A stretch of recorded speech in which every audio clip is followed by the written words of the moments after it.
Likewise, Peter, as we're going to see, says, be subject to every ordinance of man for the Lord's sake, whether to the king as supreme or governors as sent by him. And that's given to us in 1 Peter 2, which we'll get to probably this time next year. Okay, 1 Peter 2, verses 13 and 14. Okay, these passages are indicators in kind of a subtle way of the inspired nature of the New Testament. When people wonder, okay, about the New Testament as just being a book of stories, or they say, oh, it's just, it's just the oral traditions that have been written down, it's illogical. If you had this kind of crucifixion, this kind of persecution going on, and it was only the writings of men, it would be logical that man would write, don't follow these rulers. Don't do what these people tell you. Instead, they're admonishing Christians and telling them to follow the rulers, to follow the law. Okay? So men who are writing under ordinary human impulses would not have encouraged others to honor and obey one as vile as Nero, right? But Christians are to be good citizens regardless of the character of their leaders. We don't just say, oh, the leader's evil, therefore we're going to disregard them. Okay? Regardless of the character, we are responsible to function properly. And part of that proper function is to obey the law of the land in which we live. Okay? Up to a point, of course, right? You have Shadrach, Meshach, and Abednego telling Nebuchadnezzar, live forever, O king, but we're not going to worship you. So you don't worship the leaders, but you obey the law and you're respectful. Okay? We also note that Tacitus mentions Christ. Okay? Christus, from whom the name Christians are derived. Obviously, it's Christ. Okay? And so the historian is affirming that Christ was executed at the hand of Pontius Pilate and the reign of Tiberius. So what that means is, how can atheists who turn around and say Christ never lived, or there is no record of Christ, have any leg to stand on? This is a historian that gives specific proof of exactly what happened. Okay, so they have no credibility. Next, Tacitus says that Nero's persecution resulted from the apprehension of some of the Christians who, in turn, testified against each other. We had the quote, an immense multitude was convicted, okay, and put to death. What I saw from that is, it's interesting to note that there were church members, obviously, in Rome who were willing to surrender other believers to the authorities for persecution. Okay? It's one thing to be dishonest, okay? It's another thing to roll over and give the names of individuals for whom they have not been asked, okay? And this can only remind us, and what it says here is when we study Paul, okay, like we did when we studied Paul when he was imprisoned in Rome, okay, he sent and wrote the Epistle to the Philippians, and what he said in Philippians was that many of the believers preach Christ even of evil and strifing, hoping to raise up affliction, okay, for him in his bonds. That's given to us in Philippians 1:15 through 17. So the idea being that Paul saw the beginnings of that behavior where Paul was in prison and the believers were turning on him at that time. So we see how fragile Christianity was and how fragile it can still be. Just because you're a Christian doesn't mean you're a good person. Just because you're a Christian doesn't mean you can't be evil. These individuals in Rome were evil. They were turning in other Christians. Okay? So, last paragraph. This is the last paragraph in number 1. Okay? Given the persecutions in Rome, comma,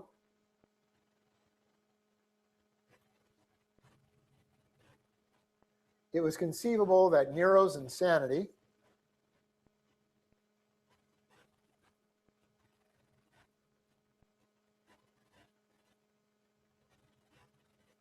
and his flaming the fires of discrimination, yeah, like I worked that in.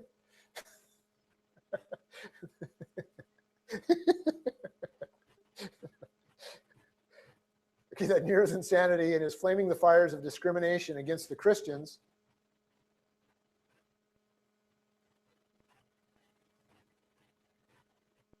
were going to lead to increased and deadly persecutions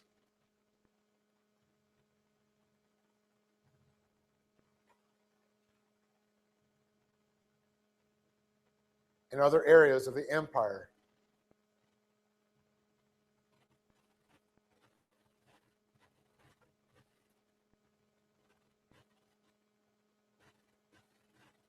During this period of time,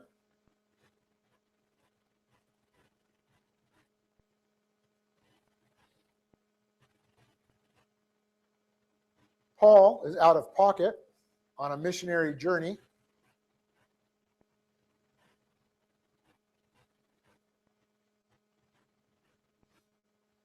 to Spain.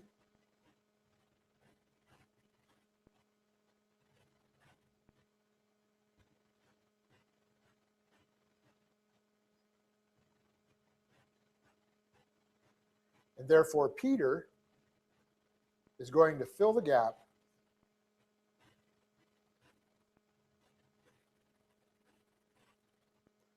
by warning the churches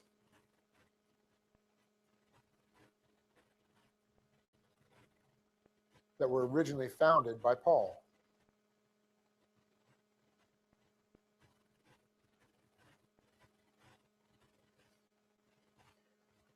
We're going to see more of that when we get to the section that I have on destination. Remember, when I do these, we always start off kind of with the background with the isagogics, then we go to the author, then we go to the provenance, we go to the date, and we go to destination, the audience. So we'll get there, okay?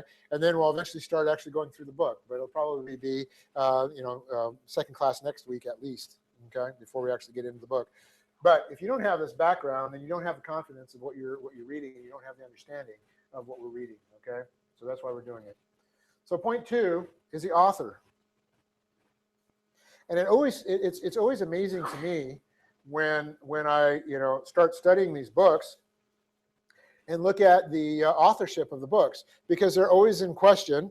There's always a lot of contention around who the real author is, okay? As if you can't really believe the Bible, okay, when the author says who he is, right? And so you get all of these quote-unquote scholars that say, oh, no, that's not really the author. Paul didn't really write those books. It was a Pauline school of theology, right? It was written by Joe Schmo, who happened to be the number one student in Paul's, the College of Information started by Paul, and therefore some Pauline, graduate of the Pauline Institute of Theology or whatever, wrote this epistle. Well, the same thing happens amongst all of them. We saw in James, the different Jameses, okay, that could have been attributed as being the author, and we understand that it was really the half-brother of the Lord Jesus Christ, and there's very, very good proof for that, although you have scholars who want to always fight that, okay? And we're going to see here that as easy and as clear as it is to see that it's Peter, first of all, he says, I'm Peter. Secondly, everything that he says in the book, okay, is associated with, a Peter style and things that Peter did, okay? But it's under contest, okay? Being contested, there we go, okay? When I talked to Libby during the break, she was talking about an individual that she works with who got the opportunity to do a bunch of translation, but she was doing this translation under the funding of a benefactor who wanted to prove that deacons were women. Okay, and so she was paying this person to do the translation. Of course, the person doing the translation, it sounds like, had integrity. It had to tell the woman, no, as I translate, this is what it says. It doesn't back up your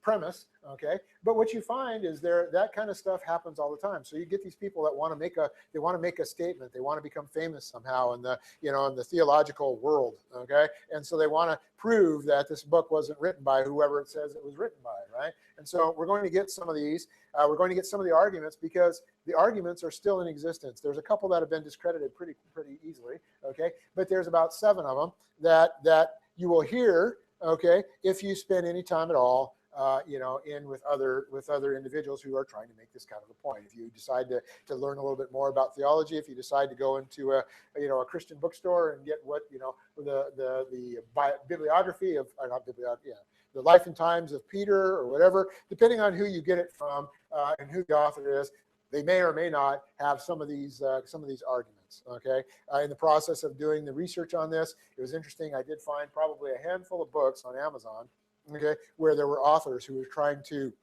refute the existence of Peter, and or what they were trying to do was say that Gospel of Peter and a couple other books that were supposedly written by Peter ought to be part of the canon, right? And they're just books that are being written by people who have nothing else to say but to make a point, okay? So with that said, and filling a little bit of space again to give your fingers a chance to break, a break, not a chance to break. I don't want to break your fingers. We're going to do the authorship. So 2, author, first paragraph. The letter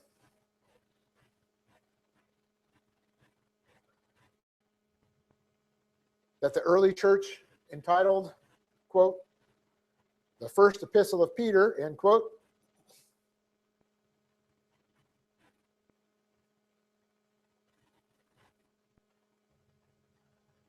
is appropriately named, period.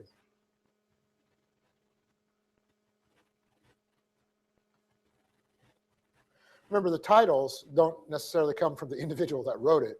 Okay, Peter did write other letters, just like Paul wrote other letters, right? And we know that we don't have all of Paul's letters when we looked at Thessalonians, right?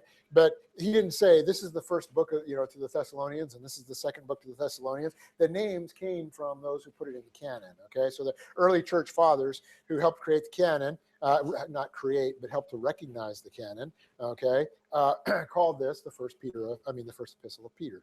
Okay, continue the point. The book starts with the phrase, comma, quote,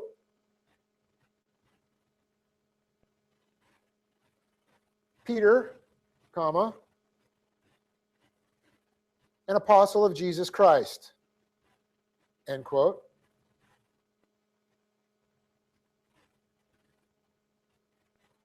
And therefore names him as the author, comma.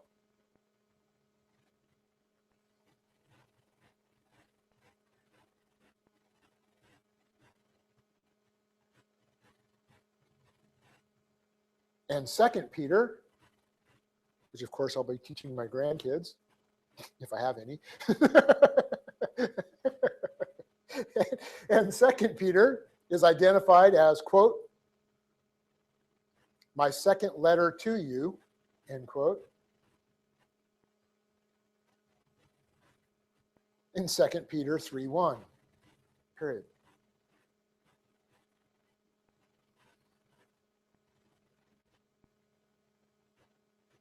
Of course, that's where we should stop, right? But we can't, because again, you'll see there's people contesting this. Continue the point. Continue in this same paragraph. Early testimony to the letter.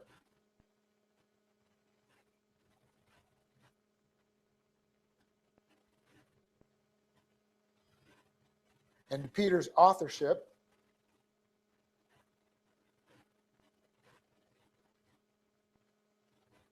is very strong.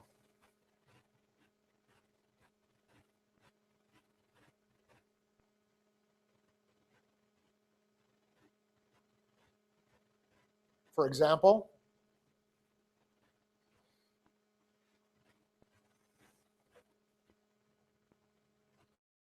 of all of the, quote, general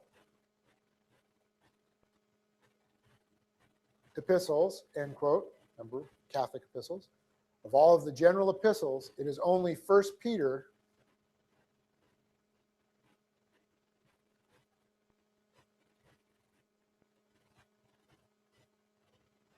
that Eusebius, that's Eusebius, Eusebius,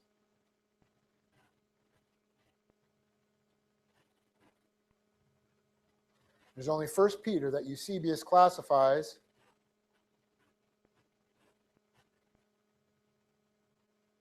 among the undisputed New Testament books. And undisputed is in quotes. That's the way Eusebius classified it. Undisputed New Testament books.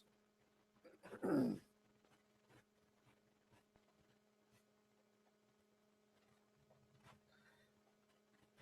I'm going to give you the reference for that as it's shown in scholarly literature. The reference is H period, E period, 3.3.25.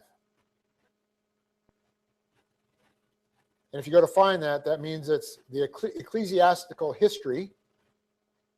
And of course, it's in a different language. That's why it's HE, right? Historicum Ecclesiasticum. I don't know. I don't speak Latin, but it's Ecclesiastical History, Book 3, Chapter 3, Paragraph 25 is basically what that means.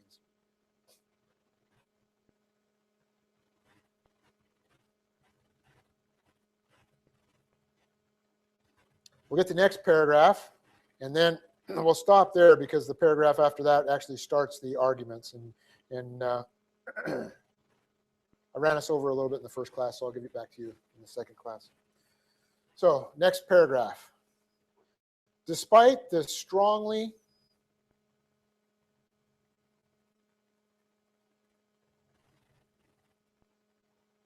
attested claim of authorship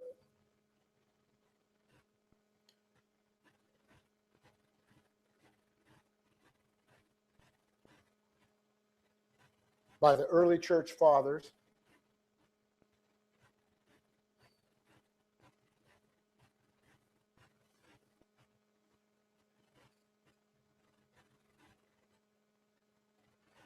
a significant number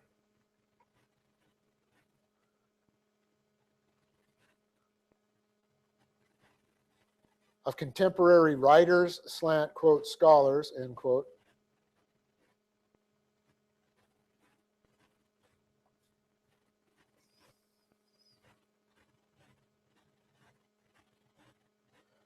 deny that Peter was the author, period.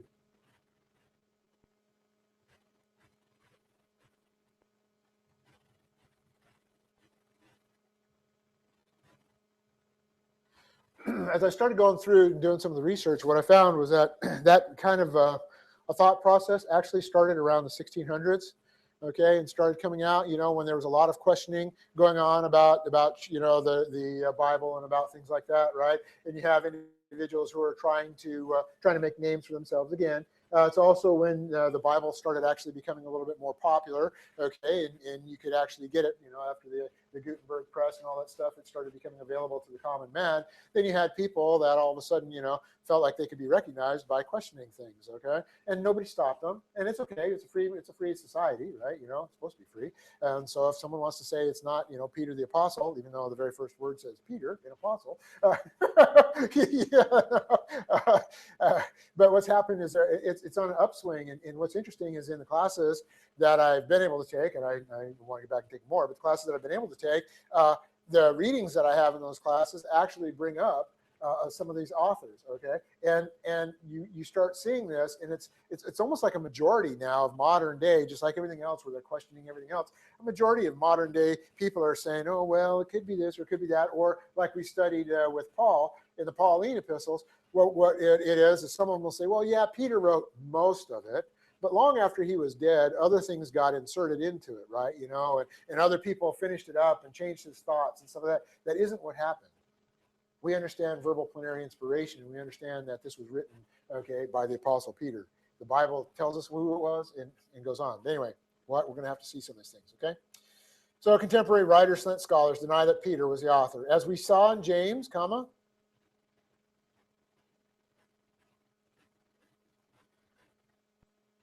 these critics are usually trying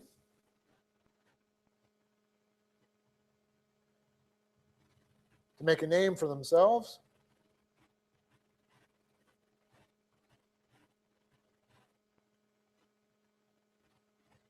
or, quote, discover, end quote,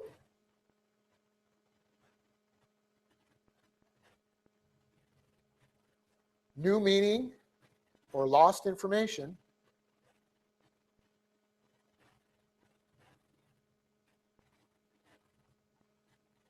for which they can take credit.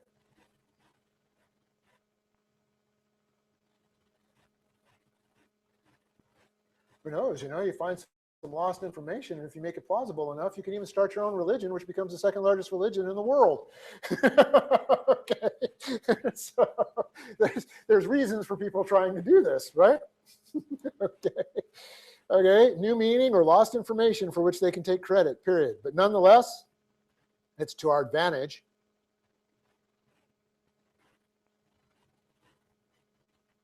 to know their arguments,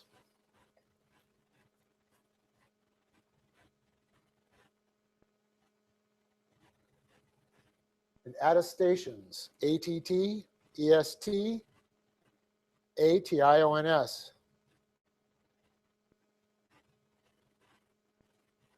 And to attest to something is to confirm that it's true, okay, or to argue that it's true, okay.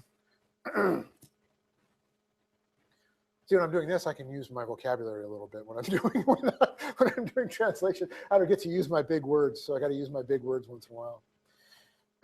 Anyway, but nonetheless, it is to our advantage to know their arguments and attestations, as we may encounter pseudo scholars